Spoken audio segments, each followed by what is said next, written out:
নাহমাদুহু ওয়া নুসাল্লি আলা রাসূলিল কারীম। সম্মানিত দর্শক শ্রোতা ভাই বোনেরা, আসসালামু আলাইকুম ওয়া রাহমাতুল্লাহ। আমি আপনাদের সামনে অত্যন্ত গুরুত্বপূর্ণ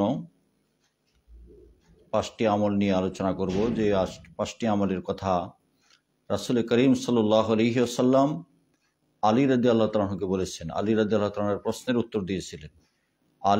হযরত আলী রাদিয়াল্লাহু তাআলা জান্নাতের সার্টিফিকেট প্রাপ্ত আশারায়ে মুবাশশারার একজন এবং খুলাফায়ে রাশিদিনের একজন। তারপরেও তিনি যখন আল কোরআনুল কারীমের আয়াত উনি পড়লেন যে আম্মা মান সাকুলাত মাওয়াজিনুহু ফাহুয়া ফি ঈশাতির রাদিয়া ওয়া আম্মা মান খাফফাত মাওয়াজিনুহু ফাউম্মুহু হাবিয়া।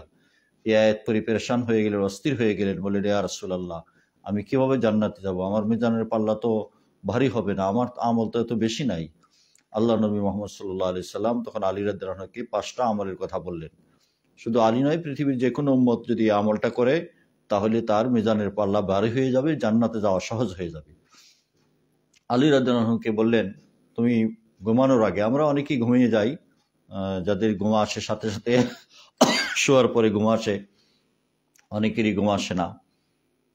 এমত অবস্থায় ঘুম আসুক তোমার না আসুক, ঘুমায় শুয়ে শুয়েও পড়া যায়, আবার শোয়ার আগেও পড়া যায়। অন্যান্য কাজের ব্যস্ততা সেরে দিয়ে শুয়ে শুয়ে পড়া যায়, ওজুর সাথেও পড়া যাবে, ওজু ছাড়াও পড়া যাবে। এই আমলের উপকারিতা রাসূল আকরাম সাল্লাল্লাহু আলাইহি সাল্লাম বলেছেন যে মিজানের পাল্লা ভারী হবে, জান্নাতে যাওয়া যাবে। 1 নম্বর বললেন, তুমি ঘুমানোর আগে 4000 দিনার আল্লাহর পথে খরচ করে ঘুমাবি। এই কথা শুনে তো আলী অস্থির হয়ে গেলেন।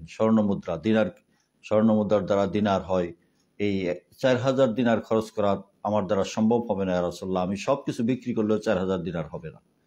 আল্লাহ নবী বলেন, তোমার জন্য সহজ হচ্ছে ঘুমানোর আগে 4 বার সূরা ফাতিহা, বিসমিল্লাহির রহমানির রহিম, আলহামদুলিল্লাহি রাব্বিল আলামিন, আর রহমানির রহিম, মালিকি ইয়াউমিদ্দিন, ইয়াকা না'বুদু ওয়া ইয়াকা নাস্তাঈন, ইহদিনাস সিরাতাল মুস্তাকিম, সিরাতাল লাযিনা আন'আমতা আলাইহিম গায়রিল মাগদুবি আলাইহিম ওয়ালাদ-দাল্লিন। আমিন। এইভাবে 4 বার পড়লেই 4000 দিনার খরচ করার সমান সওয়াব হয়ে যাবে। আলী রাদিয়াল্লাহু আনহু খুশি হয়ে গেলেন। 2 নম্বর বললেন যে রাত্রে ঘুমানোর আগে আল্লাহ নবী মুহাম্মদ রাসূলুল্লাহ সাল্লাল্লাহু আলাইহি ওয়াসাল্লাম বলেন, ঘুমানোর আগে 1 খতম কোরআন পড়ে ঘুমাইবা। আলী রাদিয়াল্লাহু আনহু অস্থির হয়ে গেলেন, কিভাবে সম্ভব? রাত্রি শেষ হয়ে যাবে, কোরআন খতম তো অর্ধেকই করতে পারবো না, কিভাবে এক কোরআন খতম করে ঘুমাবো? আল্লাহ নবী মুহাম্মদ রাসূলুল্লাহ সাল্লাল্লাহু আলাইহি ওয়াসাল্লাম চিন্তা দূর করে দিলেন, বললেন যে রাত্রে বিসমিল্লাহির রহমানির রহিম সূরাতুল ইখলাস 3 বার পড়ে ঘুমালে, সূরাতুল ইখলাস অর্থাৎ কুল হুয়াল্লাহু আহাদ আল্লাহুস সামাদ লাম ইয়ালিদ ওয়া লাম ইউলাদ ওয়া লাম ইয়াকুল লাহু কুফুয়ান আহাদ, এই সূরাটি 3 বার পড়লে 1 কোরআন খতমের সওয়াব হয়ে যাবে। 1 কোরআন খতম পড়ে তুমি ঘুমাইতে পারবা। আলী রাদিয়াল্লাহু আনহুর পেরেশানি দূর হয়ে গেল, খুশি হয়ে গেলেন। 3 নম্বরে বললেন যে তুমি 1 হজ 1 উমরা করে ঘুমাইবা। 1 হজ 1 উমরা।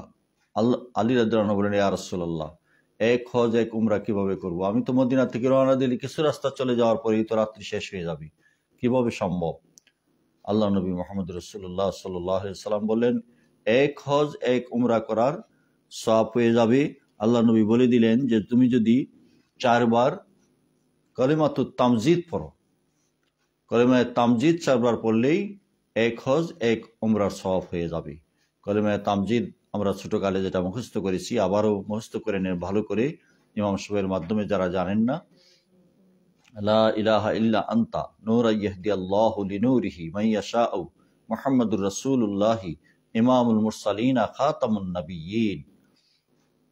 এই কলেমাটি 4 বার পড়লে 1 হজ 1 উমরার সওয়াব হয়ে যাবে।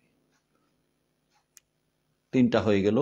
4 নম্বর বললেন, দুনিয়ার কোনো মুসলমানের দ্বন্দ্ব ঝগড়াঝাটি মিটিয়ে যদি ঘুমাইতে পারো তাহলে তোমার মিজানের পাল্লা ভারী হবে, নেকির পাল্লা ভারী হবে, গুনার পাল্লা হালকা হবে। আলী রাদিয়াল্লাহু আনহু বলেন, ইয়া রাসূলুল্লাহ, মদিনায় তো কোনো ঝগড়াঝাটি নাই, আপনি আসার পরে তো মদিনায় সব দ্বন্দ্ব শেষ হয়ে গেছে, এখন ঝগড়া মিটাই ঘুমাইবো কিভাবে? তাদেরকে তো পাওয়া যাবে না। আল্লাহ নবী বলেন, ঝগড়া মিটানোর সওয়াব হবে, অর্থাৎ যে কাজটা করলে তুমি যদি 10 বার পড়ো আস্তাগফিরুল্লাহ ইন্নাল্লাহা গাফুরুর রহিম, আস্তাগফিরুল্লাহ ইন্নাল্লাহ গাফুরুর রহিম। এই আমলটা এই তসবিটা 10 বার পড়লেই এক মুসলমান আরেক মুসলমানের মধ্যে, দুই মুসলমানের মধ্যে ঝগড়া মেটানোর সওয়াব আল্লাহ তাআলা দিয়ে দিবেন, মিজানের পাল্লা ভারী হয়ে যাবে। 5 নম্বর হয়েছে রাত্রিবেলা ঘুমানোর আগে আল্লাহর জান্নাতকে ক্রয় করে খরিদ করে ঘুমাইবে। আলী রাদিয়াল্লাহু আনহু বলেন, এটা কিভাবে সম্ভব? জান্নাত তো আমার দ্বারা খরিদ করা সম্ভব নয়। আল্লাহ নবী বললেন, জান্নাত খরিদ হবে তুমি ঘুমানোর আগে যদি 3 বার দুরূদ শরীফ পড়ে নাও, তাহলে জান্নাত খরিদ হয়ে যাবে। সুবহানাল্লাহ। তাই আসুন আমরা এই 5টি আমলের মাধ্যমে আমাদের মিজানের পাল্লা ভারী করার চেষ্টা করি। বিশেষ করে রজব মাসের আমল, শাবান মাসের আমল, রমজানের আমলের সওয়াব বৃদ্ধি করে দেন আল্লাহ, গুণ বৃদ্ধি করে দেন। এই মাসে আমরা বেশি করার চেষ্টা করি এবং এই আমলগুলি কবুল হওয়ার জন্য হিংসা বিদ্বেষ, হারাম ছাড়তে হবে, কবিরা গুনাহ ছাড়তে হবে, এগুলি ছেড়ে দিয়ে আমলগুলি করতে হবে, ফরজ আদায় করতে হবে, সুন্নত আদায় করতে হবে।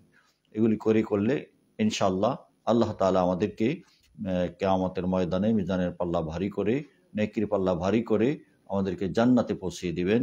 এই তামান্না আকাঙ্ক্ষা মহান আল্লাহ তাআলার দরবারে পেশ করে সবাইকে আহ্বান জানিয়ে আমলের জন্য আমি শেষ করছি আলোচনা। ওয়া আখির দাওয়ানা আনিল হামদুলিল্লাহি রাব্বিল আলামিন।